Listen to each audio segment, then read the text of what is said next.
लिख के दिया जाता है, रिपोर्ट के रूप में दिया जाता है, तो उस रिपोर्ट को सामने वाले पक्ष के वकील को सप्ताह भर के पहले देना पड़ता है, ताकि वो उसको एनालाइज कर सके और जब बहस हो तो उसमें रिप्लाई कर सके।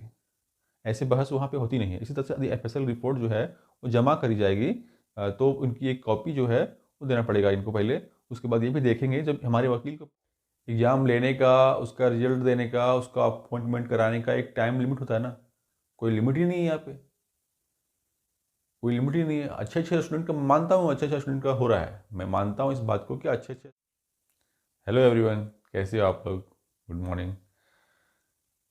मैं सबसे पहले बात करूंगा जो कन्फ्यूजन में है सब लोग कि भाई एफएसएल रिपोर्ट का क्या होगा, कब हमें पता चलेगा। तो एक नियम है, नियम के तहत वो हमारे जो एडवोकेट हैं रवि रंजन जी, स्टूडेंट की तरफ से, उनको पता चल जाएगा बहुत पहले ही।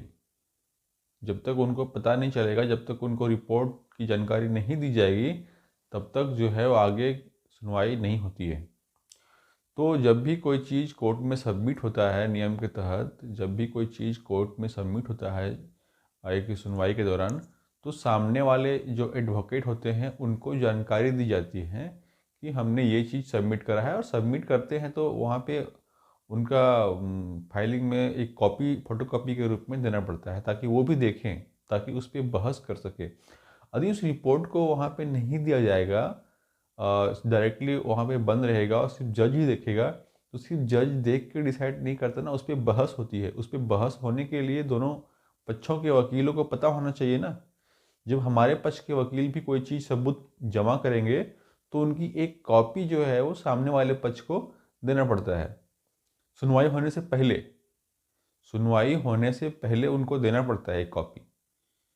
अब उस वकील के द्वारा ही दिया जाता है, जो सामने पक्ष का वकील होता है उसके द्वारा ही दिया जाता है। जैसे कि हमारा वकील है, ठीक है, तो यदि हम कोई सबमिट कर रहे हैं, कोई सबूत, एक्स्ट्रा सबूत सबमिट कर रहे हैं, तो उसकी एक क्या सबमिट कर रहे हैं उसको एक लिख के दिया जाता है, रिपोर्ट के रूप में दिया जाता है। तो उस रिपोर्ट को सामने वाले पक्ष के वकील को सप्ताह भर के पहले देना पड़ता है, ताकि वो उसको एनालाइज कर सके और जब बहस हो तो उसमें रिप्लाई कर सके। ऐसे बहस वहाँ पे होती नहीं है। इसी तरह से यदि एफएसएल रिपोर्ट जो है वो जमा करी जाएगी तो उनकी एक कॉपी जो है वो देना पड़ेगा इनको पहले। उसके बाद ये भी देखेंगे, जब हमारे वकील को पता चल जाएगा तो हम लोगों को भी पता चल जाएगा। जब वकील को पता चल जाएगा तो हम लोगों को भी पता चल जाएगा कि आखिर क्या रिपोर्ट जमा हुई है।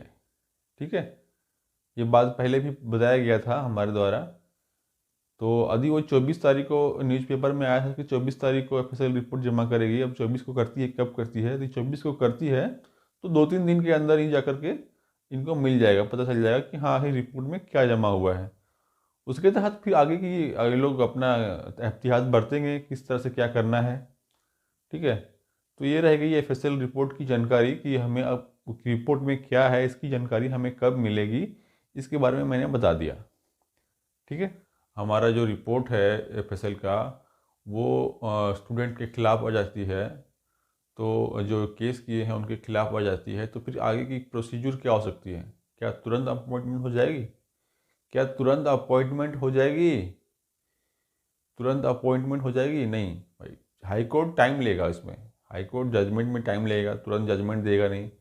ठीक है, और जजमेंट तुरंत देगा नहीं, और रिपोर्ट पता चलने के बाद जजमेंट तुरंत जो है वो देगा नहीं। उसके बाद ये जो लोग हैं तुरंत सुप्रीम कोर्ट में अपील कर लेंगे। यदि ये लोगों को सीबीआई जांच का नहीं मिलता है तो जाकर के ये लोग सुप्रीम कोर्ट में अपील कर लेंगे। कैसे से बात हुई है भाई, सुप्रीम तुरंत केस दर्ज हो जाता है भाई। देख रहे होगे बहुत सारी केसेस जो है वो हाई कोर्ट से चल के सुप्रीम कोर्ट चला गया है। बहुत सारी केसेस जो है वो हाई कोर्ट से चल के सुप्रीम कोर्ट चला गया है। तो कोई बड़ी बात है ही नहीं। लेकिन सुप्रीम कोर्ट में जब तक मामला चलता है, जब तक दर्ज हो जाता है, दर्ज होने से पहले यदि सरकार चाहे तो अपॉइंटमेंट दे सकती है। तो इनको जो है वो ताबड़तोड़ में जल्दबाजी में दर्ज करना पड़ेगा वहाँ पे मामला। दर्ज होने में टाइम लगता है भाई, ठीक है, महीना भर का समय लग जाता है। यदि उसी बीच में ये चाहेगा तो फटाफट अपॉइंटमेंट कर देगा। और दर्ज एक बार हो गया, रजिस्ट्रेशन हो गया केस का, नोटिस इनके ऊपर आ गया, तो फिर ये कुछ काम कर सकते नहीं है। कुछ भी आगे जो प्रक्रिया है इनका अपॉइंटमेंट का, नियुक्ति का, उसमें आगे कुछ नहीं कर पाएंगे, लेकिन दर्ज होने से पहले कर सकते हैं। करने के बाद भी भाई कुछ हो सकता नहीं है दर्ज, वो तो उनकी जो धड़कन जो भी होगी, लेकिन बाद में तो हो ही जाती है ना, मानवता के आधार पर तो जीत जाते हैं ना लोग, ये लोग इतने साल से नौकरी कर रहे हैं तो इनको करने दिया जाए। तो ये जो है सरकार चाहेगी तो कुछ भी कर सकती है। अब देखना पड़ेगा कि क्या करती है। अरविंद कुमार इतने दिन से काम कर रहे हैं ना, बूढ़े हो चुके हैं, इनके अपॉइंटमेंट में भी ऐसी ही हुई थी, लेकिन अब तो ये रिटायर होने वाले होंगे, तो इससे क्या हो गया। तो यही है, हम तो यही कहेंगे भाई कि पढ़ाई करो, मेहनत करो, आगे बढ़ो, इस सब बातों में मत लगो। 100 में से 1-2 का केसेस होता रहता है, उनको लेकर के मत चलो। लेकिन यहाँ पे झारखंड में ध्यान मत दो। झारखंड का क्या है कि भाई कोई भरोसा नहीं है, कब एग्ज़ाम होगा, कब कब अपॉइंटमेंट होगी, 4 साल अटके रहोगे। हम ये नहीं कह रहे कि एग्जामिनेशन में पूरी की पूरी सीट बिकी होती है, मैं ये कभी नहीं कह रहा। 100 में से 100 सीटें बिकी रहती है, अभी तक कभी नहीं है। लेकिन सीट बिकी नहीं रहती है, लेकिन भाई एक टाइम लिमिट होता है ना एग्ज़ाम लेने का, उसका रिजल्ट देने का, उसका अपॉइंटमेंट कराने का एक टाइम लिमिट होता है ना। कोई लिमिट ही नहीं है यहाँ पे, कोई लिमिट ही नहीं है। अच्छे अच्छे स्टूडेंट का मानता हूँ, अच्छे अच्छे स्टूडेंट का हो रहा है, मैं मानता हूँ इस बात को कि अच्छे अच्छे स्टूडेंट का हो रहा है सिलेक्शन, लेकिन कब हो रहा है, उनकी नौकरी कब मिल रही है, वो एग्ज़ाम कब दे रहे हैं, कब फॉर्म भर जा रहे हैं, ये दिक्कत है यहाँ पे। हम ये नहीं कर रहे कि सारे लोग बिके हुए लोग आते हैं। चलिए आज के लिए इतना ही, बाकी मैं अगले क्या रिपोर्ट आती है, क्या मुझे इन्फॉर्मेशन मिलता है, ये स्पेशल रिपोर्ट में क्या है, जैसे ही मिलेगी मैं आपको इन्फॉर्म करूँगा। जो उन छात्रों ने बता रहा था कि भाई हमारी सरकार बहुत ईमानदार है, तो क्या अब मैट्रिक की परीक्षाओं में और इंटर की परीक्षाओं में भी क्या इंटरनेट बंद करने वाली है हेमंत सरकार? मैं उनसे सवाल पूछ रहा हूँ, जो भाई लोग बड़े बड़े डींग हाँकते हैं कि भाई कोई लीक नहीं होता, कोई ये होता। अब मुझे जवाब दीजिए कि क्या मैट्रिक की परीक्षाओं में भी अब इंटरनेट बंद करेगी सरकार? कब कर रही है सरकार बंद? 2 बार तो लीक हो चुका है।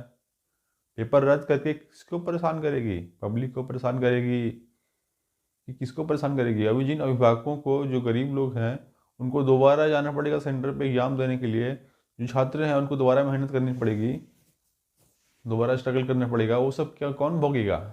नहीं। अरे ऐसी सरकार को कुछ पता ही नहीं है, कुछ मतलब ही नहीं है, बस अपना कुर्सी पकड़ लिए हैं, अब बल्ले बल्ले हो गया। अब ऐसे जैक अध्यक्ष को बिठाया है। अभी हम लोग के टाइम में तो कभी ऐसा नहीं हुआ, हम लोगों ने भी जैक का ही स्टूडेंट है भाई, हम लोग भी कभी कभी नहीं ऐसा हुआ कि लीक होता था। जो भी होता था नहीं होता था, कभी हमारा कैंसिल नहीं हुआ, हमारे आगे पीछे कभी देखे सुनाई नहीं दिया कि हाँ भाई हमारा एग्ज़ाम कैंसिल हो रहा है। लेकिन अभी के क्या हाल है ये, अब तो मैट्रिक इंटर की परीक्षाओं का भी बिकने लगी है क्वेश्चन पेपर, ये हाल हो गया। कल जा तो फिर पढ़ाई का कोई मतलब ही नहीं रह जाएगा भाई, पढ़ना लिखना कोई मतलब नहीं। आज से 50 साल पहले चली गई हमारे झारखंड में, झारखंड की मानसिकता हमारी जो है वो आज से 50 साल पहले की चली गई, कोई मतलब ही नहीं है। अरविंद कुमार जैसे लोग अब हर गली हर मोहल्ले में होंगे, जो भाई कुछ नहीं, पढ़ना लिखना कुछ नहीं है, पैसे दे करके इंटर पास कर जाओ, मैट्रिक पास कर जाओ, ग्रेजुएशन कर जाओ, और अपना जो करना है करते रहो। उसके बाद एक बार 30-35 लाख 50 लाख रुपया जमा करो, वो दे दो, मस्त की नौकरी भी ले लो, कोई मतलब नहीं है यहाँ पे। पढ़ने लिखने का, मेहनत करने का कोई मतलब ही नहीं है, साफ दिखता है भाई। जब मैट्रिक और इंटर की परीक्षाओं का क्वेश्चन पेपर बिक रहा है, पहले ही व्हाट्सएप पे वायरल हो रहा है, ग्रुप में वायरल हो रहा है, तो फिर आप क्या उम्मीद कर सकते हो? ऑफलाइन एग्जामिनेशन से आप क्या उम्मीद कर सकते हो? ऑफलाइन एग्जामिनेशन मैंने इसलिए पहले भी बोला था। तो अभी एक पॉजिटिव उम्मीद हमें दिख रहा है, यही ये हेमंत सरकार, यही अब जो है वो हेमंत सरकार के कान में तो पहुंच गया होगा कि भाई मैट्रिक और इंटर की परीक्षाएं लीक हुई है। तो अब वो किसी भी हाल में आगे की कॉम्पिटिटिव एग्जामिनेशन के बारे में लोग पूछ रहे थे हमसे कि भैया इसका डेट कब है, वो एग्जामिनेशन कब होने वाला है। तो मैं उन लोगों को बता देता हूँ कि जब तक अभी नियमावली नहीं बनेगी, ये ऑफलाइन एग्जामिनेशन जितनी भी फॉर्म फिलअप हुई है या फिर जो भी नोटिफिकेशन निकली है, वो सब ऑफलाइन एग्जामिनेशन के साथ निकली है। ऑफलाइन एग्जामिनेशन का ही नियम उसमें दिया हुआ है। तो इस हद तक देखते हुए हेमंत सोरेन कभी भी नहीं चाहेगा कि हम ऑफलाइन एग्ज़ाम कराएं। और उसने एक बार बयान भी अपने मीडिया में दे चुका है, अपने मीटिंग में कर चुका है कि भाई हम ऑफलाइन एग्जामिनेशन नहीं कराना चाहते हैं, हम ऑनलाइन एग्जामिनेशन कराना चाहते हैं, ताकि जो है पेपर लीक की समस्या को कम किया जा सके, ख़त्म किया जा सके और कम किया जा सके। तो भाई वो अब नियम बनाएगा, और ऑफलाइन एग्जामिनेशन का नियम बनाने से पहले उसको पूरी नियोजन नीति बदलना पड़ेगा, क्योंकि नियोजन नीति के तहत ही वो आती है। नियोजन नीति के तहत ही एक पार्ट है उसका, जिसमें वो बताता है कि भाई हम ऑनलाइन कराएंगे एग्जामिनेशन या ऑफलाइन कराएंगे, एक फेज में करेंगे या 2 फेज में करेंगे। सारे एग्जामिनेशन को एक फेज में किया गया नियोजन नीति बदल करके।